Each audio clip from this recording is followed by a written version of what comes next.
నువ్వు నన్ను ఒక భారంగా అనుకుంటావా? నిజంగానే నేను నీకు ఎవరో చెప్పు. నేను స్ట్రాంగ్ గా ఉన్నానంటే దానికి కారణం నువ్వు మాత్రమే. నీకు చాలా థ్యాంక్స్. నీ వల్ల నేను ఇవాళ ఎక్కడి దాకా వచ్చాను. ఇంకా ఇప్పుడు ఏంటో చెప్పు.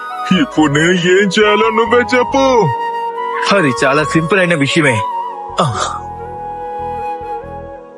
నువ్విప్పుడు నాలాగా మారాలి. ఎందుకంటే నువ్వు ఎవరో కాదు, నేనే. ఇవాళ నువ్వు చేసిన దానికంతా చాలా థ్యాంక్స్. ఇక అంతా సర్దుకుంటుంది.